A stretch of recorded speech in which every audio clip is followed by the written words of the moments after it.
الصلاۃ والسلام علیک یا رسول اللہ وعلی آلک واصحابک یا حبیب اللہ. الصلاۃ والسلام علیک یا نبی اللہ وعلی آلک واصحابک یا نور اللہ. نویت سنت الاعتکاف.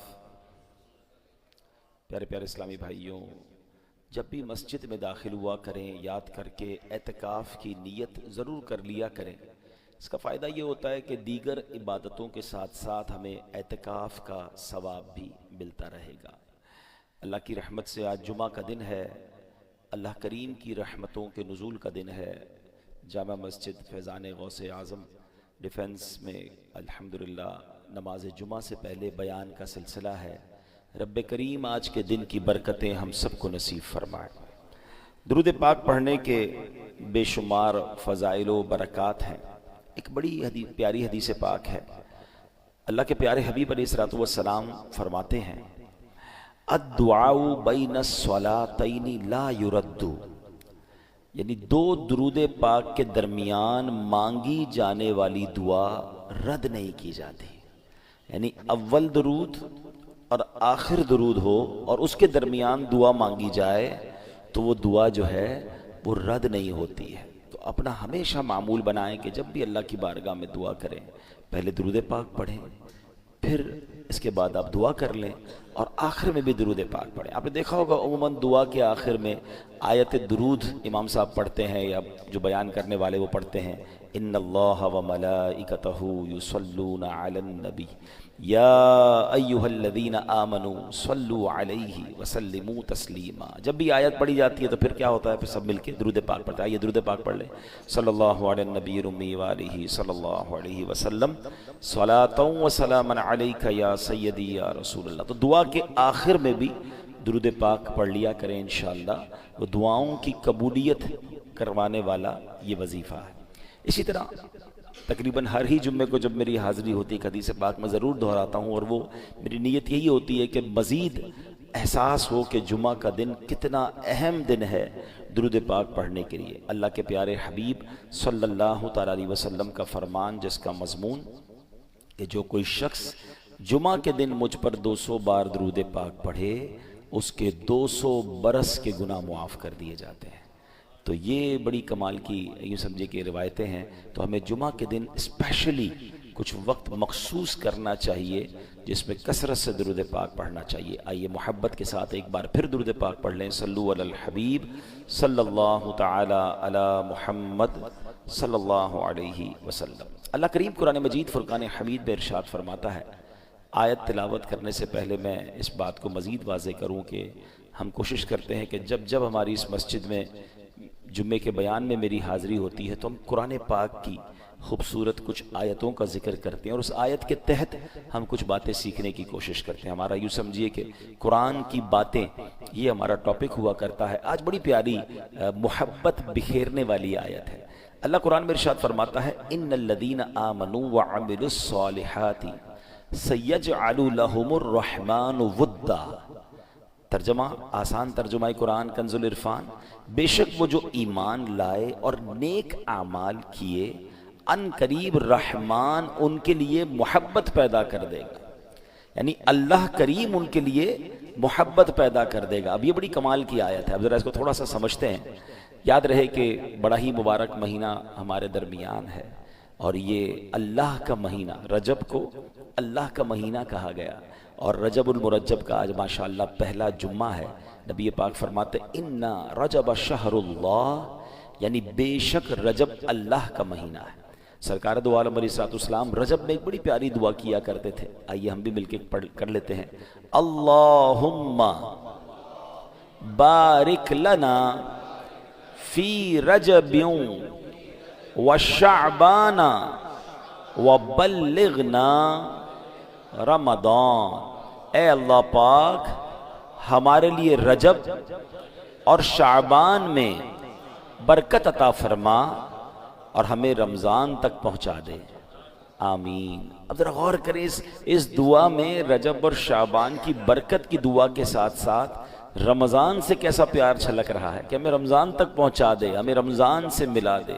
تو یہ اللہ والوں کو رمضان سے بڑا پیار ہوتا ہے. یہ تینوں مہینے بڑے کمال کے. رجب اللہ کا مہینہ، شعبان کے بارے میں آقا فرماتے الشعبان الشہری، شعبان میرا مہینہ ہے، اور رمضان کے بارے میں فرمایا کہ رمضان میری امت کا مہینہ ہے. اب آپ غور کریں، گویا نور کی سیڑھیاں ہیں، رحمت کا راستہ ہے.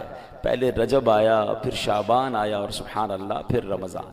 علامہ صفوری رحمۃ اللہ تعالی نے بڑی پیاری بات فرماتے ہیں. آپ فرماتے ہیں رجب جو ہے وہ بیج بونے کا مہینہ، شعبان ان بیجوں پر پانی ڈالنے کا مہینہ ہے. جو تھوڑی بہت فصل اور باغ کو سمجھتے ہیں، پہلے کیا کرتے ہیں ہم؟ بیج ڈالتے ہیں، پھر پانی ڈالتے ہیں، اس کا خیال رکھتے ہیں، پھر کیا ہوتا ہے؟ پودا اگ جاتا ہے، فصل ریڈی ہو جاتی ہے. تو فرمایا رجب بیج بونے کا مہینہ ہے، شعبان ان بیجوں پر پانی ڈالنے کا مہینہ ہے، اور رمضان فصل کاٹنے کا مہینہ ہے. اور پھر اس کو ڈیفائن کیا انہوں نے، وہ کیا ہے؟ فرماتے ہیں جو رجب میں عبادت کا بیج نہیں بوتا، شعبان میں ان بیجوں پر اپنے آنسوؤں سے آبیاری نہیں کرتا، یعنی پانی نہیں ڈالتا، تو وہ رمضان میں رحمت کی فصل کیسے کاٹے گا؟ تو بی پریپیئر، تیار ہو جائیے. اب عبادت کا سلسلہ شروع کرنا ہے. اگر تھوڑی بہت گرد لگ گئی، مسجدوں سے دور ہو گئے تھے، عبادت میں سستی ہو گئی تھی، تو یہ رجب ایک پیغام دے رہا ہے کہ اب آ جاؤ، پھر سبحان اللہ مسجدوں کی طرف آ جاؤ، عبادتوں کی طرف آ جاؤ، تلاوت کی طرف. علماء بڑی پیاری بات فرماتے رجب میں 3 حرف ہیں، را، جیم اور با. انٹرپریٹیشن کیا ہے اس کی تفصیل کیا بیان کرتے ہیں؟ کہتے ہیں را سے مراد ہے رحمت الہی، آخر میں جو با ہے نا اس سے مراد ہے بر یعنی بھلائی، اور جو بیچ میں جیم ہے نا اس سے مراد ہے بندے کے جرم. اللہ کی رحمت یہ اعلان کرتی ہے کہ میری رحمت اور میری بھلائی کے درمیان میرے بندے کے جرموں کو کر دو، اور اللہ کی رحمت گناہ معاف فرما دیتی ہے. دس از بیوٹیفل منتھ. تیار ہو جائیے. اب نماز قضا نہیں کرنی، اب عبادتوں سے جی نہیں چھڑانا، بلکہ اس میں جتنے ہو سکے اس میں روزے رکھنے. ایک بڑی خوبصورت نہر کا ذکر ہے روایتوں میں کہ جنت میں ایسی نہر ہے جس کا پانی دودھ سے زیادہ سفید ہے، شہد سے زیادہ میٹھا ہے، کمال کی نہر ہے. اور فرمایا اس نہر سے وہی پیے گا جو رجب میں روزے رکھنے والا ہوگا. تو اللہ مجھے اور آپ کو خوب نفلی روزے رکھنے کی توفیق عطا فرمائے. اچھا، رجب میں جہاں بہت ساری مبارک ہستیوں کا ذکر ہوتا ہے، مگر فرسٹ ویک آف رجب ایک بڑی عظیم ہستی کا بڑا ذکر ہوتا ہے، اور وہ کوئی اور نہیں، سبحان اللہ، یہ وہ ہستی ہیں جنہوں نے صرف 15 سال کی عمر میں دنیا کے ساز و سامان، دنیا کی سمجھے رونقوں کو ترک کیا اور راہ حق کے مسافر بنے، اور اتنا کمال حاصل کیا کہ انہیں نائب النبی کہا جاتا ہے. وہ ہستی جنہوں نے برے صغیر کو نور اسلام سے روشن کر دیا. یہ پاک و ہند تو پہلے ایک ہی تھا نا، یعنی ہم پر بھی ان کا احسان ہے. اس خطے میں اسلام لانا اور اسلام کو پھیلانے میں ان کا بہت بڑا کردار. کم و بیش 90 لاکھ غیر مسلم جو ہیں ان کے ہاتھ پر مسلمان ہوئے. اور سبحان اللہ یہ کون ہیں؟ یہ خواجہ خواجگان، سلطان الہند، وارث النبی، نائب النبی، عطائے رسول، جنہیں دنیا خواجہ معین الدین حسن سنجری چشتی اجمیری رحمت اللہ تعالی کے نام سے جانتی ہے. آپ 537 ہجری میں سجستان کے علاقے سنجر میں پیدا ہوئے. نجیب الطرفین سید ہیں، یعنی والد اور والدہ دونوں کی طرف سے آپ سید زادے ہیں. 12 واسطوں سے آپ کا سلسلہ مولائے کائنات مولا علی شیر خدا کرم اللہ تعالی وجہ کریم سے جا ملتا ہے. 15 سال کی عمر میں ہی آپ کے والد کا سایہ آپ کے سر سے اڑ گیا تھا. 15 سال کی عمر میں ہی آپ نے گھر بار چھوڑا اور راہ خدا کے مسافر بن گئے. یہ بھی بڑا کمال کا واقعہ ہے. والد صاحب کا انتقال ہوا تو آپ کو اچھی خاصی جائیداد مل گئی، باغ بھی ملا، پنچکی بھی ملی، گویا ایک اچھی پراپرٹی مل گئی. 15 سال کے نوجوان کو زیادہ پیسے مل جائیں اور باپ کا سایہ بھی نہ ہو تو نارملی تربیت اچھی نہ ہو تو وہ اولاد اور بگڑ جاتی ہے. مگر والدین کی تربیت ایسی تھی، سید گھرانہ تھا، بڑا ادب سکھایا تھا والدین. ہوا یہ کہ آپ اپنے باغ میں بیٹھے تھے، ایک بزرگ نکلے سفید بالوں والے، داڑھی والے، چہرہ بڑا نورانی تھا. تو بڑی محبت سے اس 15 سالہ نوجوان نے اپنے باغ میں بلایا. اپنے باغ سے ایک کھجوروں کا خوشہ جو تھا، انگوروں کا خوشہ تھا، انگور نکالے، بزرگ کو بڑے ادب سے پیش کیے.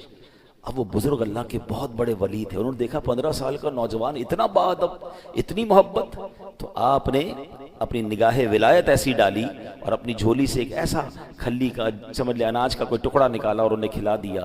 بس 15 سال کے نوجوان نے اللہ کے ولی کا وہ تبرک کھانا تھا، وہ نگاہ ولی پڑھنی تھی کہ آپ کی دنیا بن گئی اور آپ خواجہ معین الدین چشتی اجمیری بن گئے۔ پھر آپ علم دین کے لیے نکل پڑے، آپ نے اپنا باغ بھی اللہ کی راہ میں خیرات کر دیا، لوگوں کو تقسیم کر دیا۔ مگر یہاں خواجہ معین الدین چشتی کی زندگی کا جو ٹرننگ پوائنٹ تھا نا، وہ بڑا کمال کا ہے، وہ غور کیجئے وہ کیوں ملا نہیں یہ مرتبہ۔ وہ کہتے ہیں نا، با ادب با نصیب، بے ادب بد نصیب۔ ہمیشہ زندگی میں یہ فارمولہ یاد رکھیں، نوجوان بیٹھے ہیں، بچے بیٹھے ہیں، زندگی میں با ادب رہیے گا، بے ادبی نہ ہو، گستاخی نہ ہو، جو روڈ انداز ہوتا ہے نا۔ آج کل کا نوجوان بوڑھوں کے سامنے بھی چیخ چیخ کر بات کر رہا ہوتا ہے، بزرگوں سے بھی ادب سے بات نہیں کر رہا ہوتا۔ بے شک ہم کسی کو جانے نہ جانے، بے شک وہ غریب ہے یا ہمارا ملازم ہی کیوں نہ ہو، لیکن اگر عمر میں ہم سے بڑا ہے تو ہمارا کام ہے کہ ہم ادب سے بات کریں، ہم پیار سے بات کریں، سفید بالوں کا احترام کریں، ہمارے والد کی جگہ ہے۔ اور ادب ہی لوگوں کو مقام دلاتا ہے، بے ادبی برباد کر دیتی ہے۔ تو زندگی کا یہ اصول بنا لیں، اور اسی طرح بزرگوں کو چاہیے، بڑوں کو چاہیے وہ بچوں پر شفقت کریں۔ کتنا خوبصورت ریلیجن ہے میرا اور آپ کا کہ اللہ کے نبی علیہ الصلوۃ والسلام فرماتے ہیں، جس کا مضمون ہے کہ جو اپنے چھوٹوں پر شفقت نہ کرے اور اپنے بڑوں کا ادب نہ کرے وہ ہم میں سے نہیں۔ ابھی کتنی ایک ہی جملے میں ساری بات فرما دی نا، چھوٹے ہیں تو بڑوں کا ادب کریں، بڑے ہیں تو بچوں پر چھوٹوں پر شفقت کریں۔ اور اگر یہ نہیں کرتے تو نبی پاک نے کیا فرمایا، وہ ہم میں سے نہیں۔ اگر سرکار دو عالم علیہ الصلوۃ والسلام نے ہی ہمیں اپنی بارگاہ سے دور کر دیا تو پھر ہم نے کہاں جانا ہے؟ تو اپنی زندگی کا اصول بنائیں، نرم، پولائٹ، ہمبل، سافٹ، اور یہی لوگ سب کو پسند آتے ہیں۔ بچوں کو بھی بزرگ وہی اچھے لگتے ہیں جو بیٹا کہہ کر پیار سے بات کرتے ہیں، ہر وقت جھاڑنے والے بزرگ بھی اچھے نہیں لگتے، اور بزرگوں کو بھی یقیناً وہ نوجوان اچھے نہیں لگتے جو بدتمیزی کرتے ہیں۔ اللہ کرے یہ بات ہمیں سمجھ آ جائے۔ تو اللہ نے 15 سال کے نوجوان کو ولایت کا کیسا درجہ عطا فرمایا، اس کی بیس کیا بنی تھی؟ ادب تھا، بزرگوں سے پیار تھا۔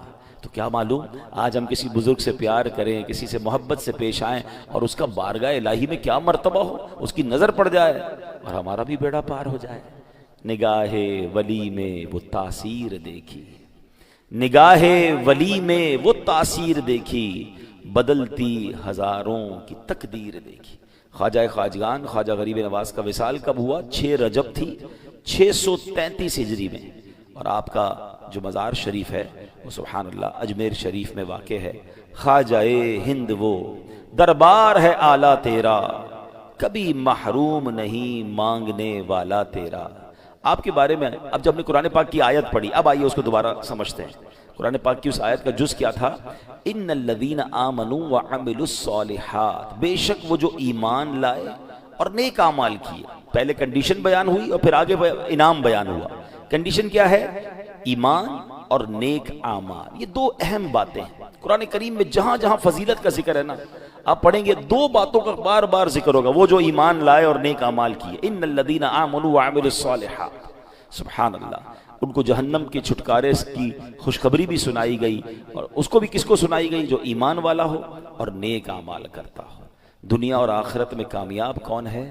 جو ایمان لائے اور پھر نیک اعمال کرے۔ قرآن مجید میں ایک اور جگہ فرمایا ان الانسان لفی خسر، بے شک آدمی ضرور خسارے میں، یعنی پہلے تو اعلان کر دیا نا ساری خسارے میں، مگر اب اس کے اندر سے کیٹیگری کو الگ کیا گیا۔ وہ کیٹیگری کیا ہے؟ الا الذین آمنوا وعملوا الصالحات، باقی سارے خسارے میں، مگر یہ لوگ نہیں ہیں۔ وہ کون ہیں؟ جو ایمان لائے اور اچھے کام کیے۔ الحمدللہ جتنے اس وقت مجھے سن رہے ہیں، ہم اس بات پر اللہ کا بہت شکر ادا کرتے ہیں کہ ہم ایمان والے ہیں، یہ بھی اللہ کی عطا ہے۔ لیکن ایک اگلی کنڈیشن کیا ہم پوری کر رہے ہیں؟ ایمان والے تو ہو گئے ہیں، کیا اچھے کام کر رہے ہیں، نیک اعمال کر رہے ہیں؟ وہ نہیں کر رہے، کیونکہ اگر وہ نہیں کریں گے تو کنڈیشن پوری نہیں ہوگی، جب بات پوری نہیں ہوگی تو انعام بھی نہیں ملنا۔ تو ایمان تو مل گیا نا، اب اچھے کام کریں، برے کاموں سے اپنے آپ کو بچائیں، پھر خیر ہی خیر ہے انشاءاللہ۔ تو اب آگے چلتے ہیں، یہاں جو فرمایا کہ جو ایمان لائے اور اچھے کام کیے، انعام کیا ہے ان کے لیے؟ سَيَجْعَلُ لَهُمُ الرَّحْمَنُ وُدًّا، ان قریب رحمان ان کے لیے محبت پیدا کر دے گا۔ ہائے ہائے، ایک بات اور یاد رکھیے، کچھ لوگ بڑی کوشش کرتے ہیں لوگ مجھ سے محبت کریں، نہیں کرتے لوگ۔ پیسہ خرچ کرتے ہیں، سوشل میڈیا پہ پیسہ خرچ کرتے ہیں، وائرل ہونے کے بہانے ڈھونڈتے ہیں، کوئی صحافی کو پکڑتا ہے میرا انٹرویو چھاپو، کوئی کہتا ہے میری اخبار میں خبر لگاؤ، کوئی خود اپنی چیزیں وائرل کر رہا ہوتا ہے، نئی محبت پیدا ہوتی ہے۔ اور کچھ ایسے ہوتے ہیں جو چاہتے نہیں ہیں مگر اللہ کروڑوں لوگوں کے دلوں میں ان کی محبت ڈال دیتا ہے۔ یہ کیا ہے؟ یہ کیسے ہوتا ہے؟ ایک بات یاد رکھیے، محبت کی نہیں جاتی، کروائی نہیں جاتی، محبت خود ہی ہوتی ہے، اور یہ اللہ کی عطا ہے۔ اللہ پاک اپنے پیاروں کو، کس کو؟ جو نیک عمل کریں اور سبحان اللہ ایمان والے ہیں اور نیک عمل کریں، پھر اللہ ان کے لیے محبت پیدا کرتا ہے۔ اور کیسے پیدا کرتا ہے؟ اب ذرا غور کرتے جائیے گا۔ سرکار دو عالم علیہ الصلوۃ والسلام کی بارگاہ میں ایک بار مولا علی شیر خدا نے اس حدیث کی، اب ذرا غور کیجئے، مولا علی سوال کرنے والے، اور سوال کس سے کر رہے ہیں؟ رسول پاک علیہ الصلوۃ والسلام سے، اور اسی آیت کی تفصیل مانگ رہے ہیں کہ حضور اس کا معنی کیا ہے؟ شیر خدا کہتے ہیں کہ یا رسول اللہ، یہ جو اللہ کا فرمان ہے سَيَجْعَلُ لَهُمُ الرَّحْمَنُ وُدًّا، ان قریب الرحمن ان کے لیے محبت پیدا کر دے گا، اس کا مطلب کیا ہے؟ اللہ اکبر، اللہ کے نبی نے اس کو خوبصورت انداز میں بیان فرمایا اے علی، جو ایمان لاتا ہے اور نیک اعمال کرتا ہے، اللہ پاک مسلمانوں کے دلوں میں ان کی محبت رکھ دیتا ہے، فرشتے بھی ان سے محبت کرتے ہیں، اور نیک لوگوں کے دلوں میں بھی اس کی عزت رکھ دی جاتی ہے۔ اب دیکھیں سبحان اللہ، اللہ پاک راضی ہو گیا نا۔ اصل پرابلم یہاں یہی ہو رہا ہے کہ ہم سب کو راضی کرنے کے چکر میں رب کو ناراض کر دیتے ہیں۔ اگر اس کو تھوڑا چینج کر لیں، ہم رب کو راضی کر لیں، تو قرآن میں تو رب خود فرما رہا ہے نا کہ میں باقی کو میں راضی کر دوں گا، باقی کے دلوں میں محبت میں ڈال دوں گا۔ ہم چارے لوگ مجھ سے پیار کریں، اور اس پیار کروانے کے چکر میں، عزت بنانے کے چکر میں، نام بنانے کے چکر میں، فیم حاصل کرنے کے چکر میں اللہ کو ناراض کر رہے ہیں۔ نہ رب راضی ہوا، نہ بندے راضی ہوئے ہیں۔ حالانکہ قرآن میں رب فرما رہا ہے کہ رب محبت کا انتظام فرما دے گا، اور کیسا انتظام کیا اب آپ کو کچھ مثالوں کے ذریعے سمجھاؤں گا۔ اللہ اکبر۔ اب ذرا غور کیجئے، ایک بار بادشاہ، بہت بڑا نام ہے بادشاہ اکبر جو ہے، اور ایک بزرگ تھے شیخ سلیم چشتی، وہ بظاہر تو بڑے غریب تھے، وہ دونوں دربار خواجہ غریب نواز پر حاضر ہوئے۔ خواجہ صاحب کے مزار پر بڑے بڑے بادشاہ اس وقت بھی آتے تھے، اب بھی آتے ہیں۔ تو اکبر بادشاہ بھی تھا اور شیخ سلیم صاحب بھی ساتھ تھے۔ تو بادشاہ نے شیخ سلیم صاحب سے پوچھا کہ اے سلیم، یہ تو بتاؤ خواجہ غریب نواز کا رتبہ کیا ہے، مرتبہ کیا ہے؟ تو حضرت شیخ سلیم کہتے ہیں کہ خواجہ حضور کی شان یہ ہے کہ وقت کا بادشاہ اکبر اور ایک فقیر سلیم، وہ دونوں کتنی دیر سے دربار پر حاضر ہیں مگر ابھی تک باریابی کا شرف نہیں ملا ہے۔ یعنی دربار وہ ہے جہاں بادشاہ لائن لگا کے کھڑا ہے، اور ابھی موقع نہیں مل رہا حاضری کا، اجازت نہیں مل رہی ہے۔ تو یہ ہوتا ہے اولیاء کرام کا مرتبہ۔ سر بھلا کیا کوئی جانے کہ ہے کیسا تیرا، غوث پاک کے بارے میں لکھا نا اعلیٰ حضرت نے، آپ کا سر اقدس کی شان تو کون جانے، سر بھلا کیا کوئی جانے کہ ہے کیسا تیرا، اولیاء ملتے ہیں آنکھیں وہ ہے تلوا تیرا۔ تو بڑے بڑے بادشاہ، بڑے بڑے جناب کر و فر والے اولیاء کرام کے دربار میں جاتے ہیں، تو پھر ان کو ذرا پتہ چلتا ہے کہ اصل رتبہ کس کا ہے۔ آپ کو پتہ ہے ہندوستان کے بارے میں ایک شخص نے کتاب لکھی، انگریز تھا، اس نے بڑی تحقیق کی، پورے ہندوستان کا دورہ کیا، اور اپنی کتاب میں لکھتا ہے کہ میں نے ہندوستان کو دیکھا، کروڑوں لوگوں کا وطن ہے، مگر اس پر حکومت آج بھی ایک بازار میں رہنے والے خواجہ غریب نواز کی ہے۔ صدیاں گزر گئی ہیں مگر ہند کا راجہ خواجہ ہی ہے۔ بڑے بڑے راجہ آئے مگر جاتے کہاں ہیں؟ خواجہ غریب نواز کے دربار میں جاتے۔ یہ کیسے ہوا؟ اچھا میں آپ سب سے سوال کرتا ہوں، میں ڈیفینس میں اس وقت بیان کر رہا ہوں، کراچی میں رہنے والے، نارملی ہماری محبتیں پتہ کیوں ہوتی ہیں؟ ہم سب کو اپنے بچوں سے پیار ہے، بالکل ہوتا ہے، ہمارا خون ہے نا، ہمیں اپنے ماں باپ سے پیار ہوتا ہے، ہمارے بڑے ہیں، ہمیں پال پوس کر بڑا کیا، ہمیں اپنے دوستوں سے پیار ہوتا ہے، رشتہ داروں سے پیار، because we have connection with them, اس لیے پیار ہوتا ہے۔ مگر یہاں جتنے بیٹھے ہیں ان میں سے کسی نے خواجہ کو دیکھا نہیں ہے، ہم خواجہ کے خاندان کے لوگ بھی نہیں ہیں، ہماری ملاقات بھی نہیں ہوئی ہے، ہم نے ان کی صحبت بھی نہیں اٹھائی ہے، مگر ہزاروں میل دور بیٹھ کر کیوں دل میں ان کی محبت ہے؟ ہم غوث پاک سے ملے نہیں ہیں، مگر کون ہے مسلمان جس کے دل میں غوث پاک سے محبت نہیں ہے؟ ہم حضرت ابوبکر صدیق سے نہیں ملے، حضرت عمر فاروق سے نہیں ملے، مولا علی سے نہیں ملے، حضرت عثمان غنی سے نہیں ملے، اہل بیت والوں سے نہیں ملے، کربلا والوں سے نہیں ملے۔ اب لسٹ دیکھیں کتنا پیار ہے ہمیں، بعض ہستیوں سے تو اپنے بچوں سے زیادہ پیار ہے، ہم امام حسین کے نام پر جان قربان کرنے کے لیے تیار ہو جائیں گے، کربلا والوں پر سب کچھ نچھاور کر دیں گے۔ کیوں؟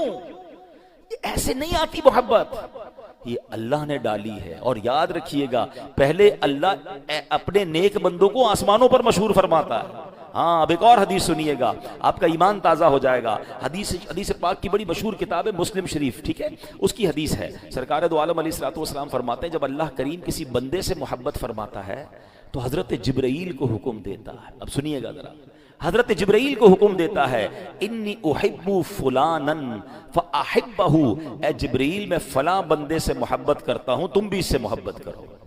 اسٹارٹ کہاں سے ہو رہی ہے محبت؟ پہلے اللہ محبت فرماتا ہے، پھر حکم کسے دیتا ہے؟ اے جبرائیل میں پیار کرتا ہوں، میں محبت کرتا ہوں، تم اس سے محبت کرو۔ جبرائیل محبت کرنے لگتے ہیں، پھر یہ محبتوں کا سلسلہ رکتا نہیں ہے، پھر ثم ینادی فی السماء، پھر آسمانوں میں یہ اعلان کر دیا جاتا ہے کہ ان اللہ یحب فلانا فاحبوہ، اے آسمان والو بے شک اللہ فلاں سے محبت فرماتا ہے، تم بھی اس سے محبت کرنا شروع کر دو۔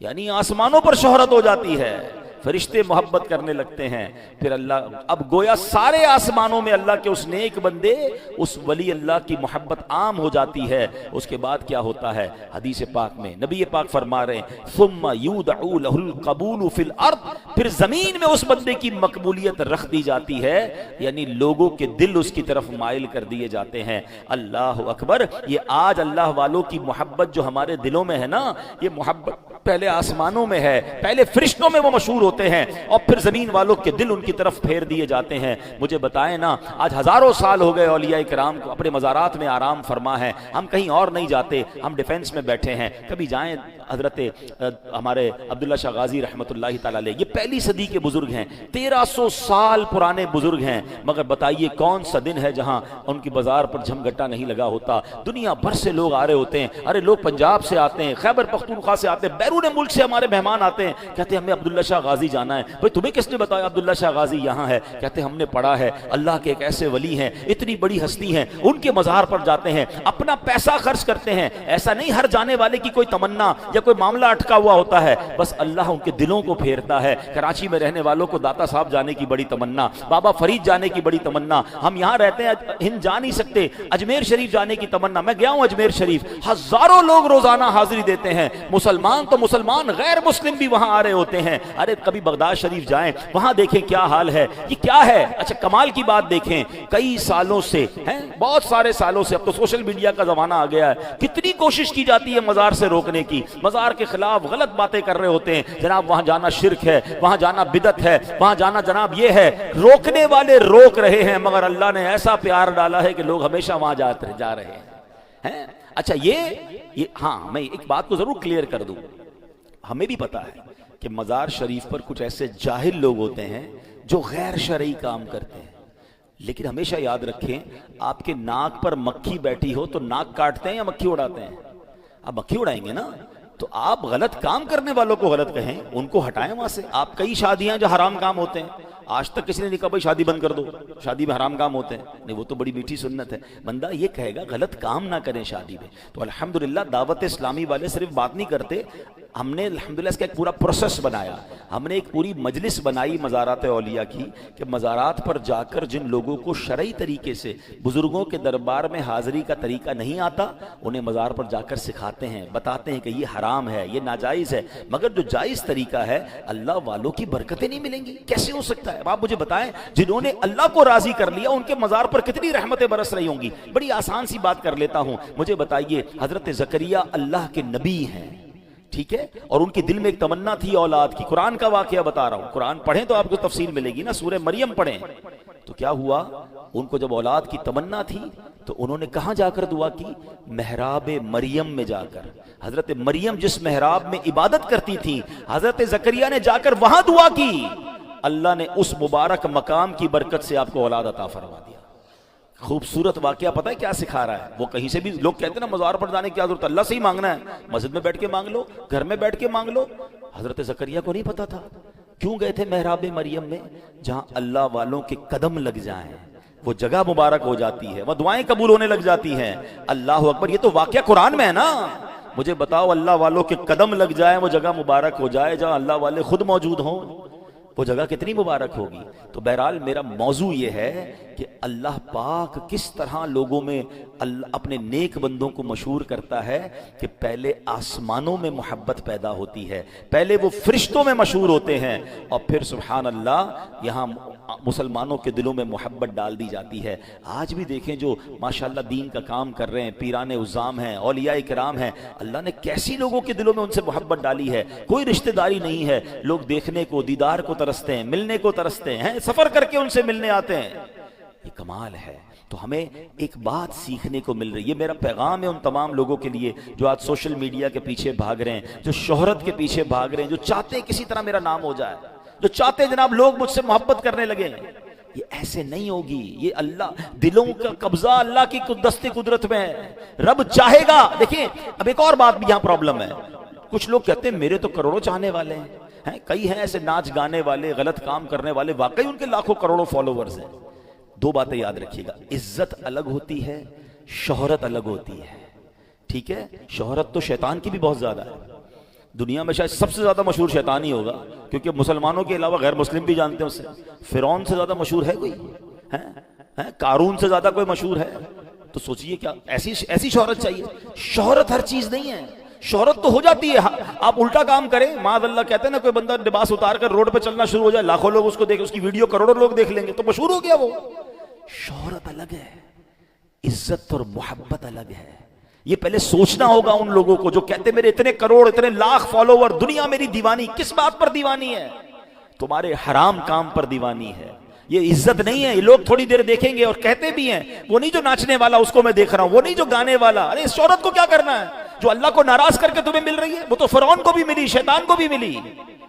اصل ہے محبت اور عزت، وہ نیک لوگوں کو ملتی ہے، جیسے اللہ چاہتا ہے اسے ملتی ہے، اور وہ خود سے نہیں ہو سکتی۔ اللہ قرآن میں فرما چکا کہ رحمان محبت کا سبحان اللہ معاملہ فرماتا ہے۔ وہ کیسے؟ وہ پہلے فرشتوں میں مشہور ہوتا ہے، پھر اللہ لوگوں کے دلوں میں محبت ڈال دیتا ہے۔ اور آج اولیاء کرام ہمارے سامنے، ہزاروں سال گزر گئے مگر دل دھڑکتے ہیں ان کے لیے، ان کا نام لیتے ہیں تو سر ادب سے جھک جاتا ہے۔ ہمیں اہل بیت سے پیار ہے، صحابہ سے پیار ہے، ولیوں سے پیار ہے۔ کیوں؟ یہ اللہ نے ڈالی یہ محبت۔ تو سب سے ایزی جو بات سمجھنی ہے اس قرآن کی آیت سے، ہمیں رب کو راضی کرنا ہے، اللہ کو راضی کر لیں، نیک اعمال کریں، اللہ سب کو راضی کر دے گا۔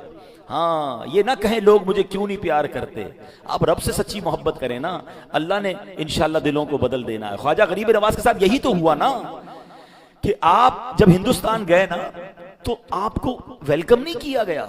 آپ اچھا ایک اور بات سمجھنی، آپ کہاں کے رہنے والے ہیں؟ آپ تو سنجر کے رہنے والے، آپ اجمیر کے رہنے والے تو نہیں تھے۔ آپ نے وطن چھوڑا دین پھیلانے کے لیے، جب وہاں گئے تو ایوری بڈی بیکم اینیمی، لوگ مخالف ہو گئے، کسی نے جناب ویلکم نہیں کیا۔ ہماری طرح کا کوئی بندہ ہوتا کہتا بھائی کیا فائدہ دین کا کام کرنے کا، کوئی ساتھ ہی نہیں دے رہا، کوئی ویلکم ہی نہیں کر رہا۔ ہم تو یہی کرتے ہیں نا، تھوڑا سا نیکی کا کام شروع کریں، کوئی حوصلہ توڑ دے، ہم کہتے ہیں میں نے نہیں کرنا۔ ہاں کاروبار میں یہ نہیں کریں گے، باقی زندگی کے سارے کام میں سٹرگل چل رہی ہوگی، نیکی کے کام میں پہلے موقع پہ بھی کوئی کچھ کہہ دے، بندہ کہتا ہے میں نے نہیں کرنا، میں مسجد کمیٹی میں نہیں آتا، میں جناب فلاں کام نہیں کرتا، میں ارے بھائی کوئی ساتھ ہی نہیں دیتا، کیا فائدہ بھلائی کا۔ یہ چھوٹی چھوٹی بات پر دل چھوڑنا چھوڑ دو۔ ہم ان کے غلام ہیں جن کو طائف میں پتھر مارے گئے، کربلا والوں کو شہید کیا گیا، کیا چھوڑ کے چلے گئے وہ دین کے کام کو؟ تو خواجہ صاحب بھی لگے رہے، اور سبحان اللہ پھر کیا وقت آیا کہ 90 لاکھ کم و بیش غیر مسلموں نے اسلام قبول کر لیا، اور آج پورے بر صغیر پر احسان ہے خواجہ خواجگان کا۔ تو یہ ہے ہمارے خواجہ، پھر اللہ پاک پھر مدد کرتا ہے تو ایسے راستے کھل جاتے ہیں۔ اب آخر میں آپ کو خواجہ غریب نواز کے کہتے ہیں نا بڑوں کی باتیں بھی بڑی ہوتی ہیں، ہاں ان کے الفاظ بھی بڑے پیارے ہوتے ہیں۔ بڑوں کے پاس بیٹھا کریں، اگر آپ کو لگے نا کہ کوئی ویژنری آدمی ہے، دیندار ہے، عالم دین ہے، مفتی صاحب ہے، بیٹھا کرو، چند جملے ایسے مل جاتے ہیں کہ دل کی دنیا بدل دیتے ہیں۔ خواجہ غریب نواز فرماتے ہیں اللہ کا دوست جو ہوتا ہے نا اس کی 3 نشانیاں ہیں۔ ہم بھی تو چاہتے ہیں نا اللہ کے دوست بن جائیں، یہ تو بن گئے، اللہ ہمیں بھی بنا لے۔ تو چلیں خواجہ صاحب نے فارمولہ بھی ہمیں دے دیا، فرماتے ہیں اللہ کے دوست کی 3 نشانیاں ہیں، شفقت آفتاب جیسی، دل دریا جیسا، عاجزی زمین جیسی۔ یہ 3 جملے ہیں، مگر وہ پنجابی میں کہتے ہیں نا گلی مکا دی خواجہ صاحب نے۔ اگر اس کو سمجھ لینا، شفقت آفتاب جیسی، آفتاب کس کو کہتے ہیں؟ سورج کو۔ سورج صبح نکلتا ہے، کبھی آپ نے دیکھا سورج یہ فیصلہ کرے کہ آج صرف امیروں کو روشنی دوں گا، غریبوں کو نہیں دوں گا؟ آج اللہ کے فرما برداروں کو روشنی دوں گا، نافرمانوں کو نہیں دوں گا۔ آج صرف آبادیوں کو دوں گا، پہاڑوں کو نہیں دوں گا، نہیں، سورج سب کو روشنی دیتا ہے بلا تفریق۔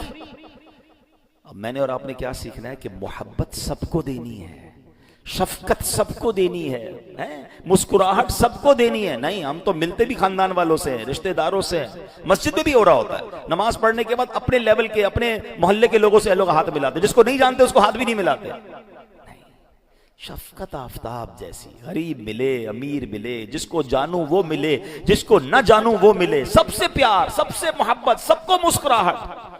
اللہ کا دوست بننا ہے نا، تو یہ انداز اپنائیے، یہ غریبوں کے ساتھ اور برتاؤ، اپنے ملازمین کے ساتھ اور برتاؤ، اپنے لیول کے لوگوں کے ساتھ اور برتاؤ، نہیں، شفقت آفتاب جیسی۔ پھر کہتے ہیں دل دریا جیسا۔ دریا کیا کرتا ہے؟ کبھی دیکھا آپ نے دریا پہ بورڈ لگاؤ بھائی اس میں صرف بارش کا پانی آئے گا، صرف آبشار کا صاف پانی آئے گا، نالے کا پانی نہیں آئے گا؟ نہیں، گندا نالا بھی آتا ہے، گٹر کا پانی بھی آتا ہے، بارش کا صاف پانی بھی آتا ہے۔ دریا سب کو اپنے رنگ میں رکھ کے چلنا شروع کر دیتا ہے۔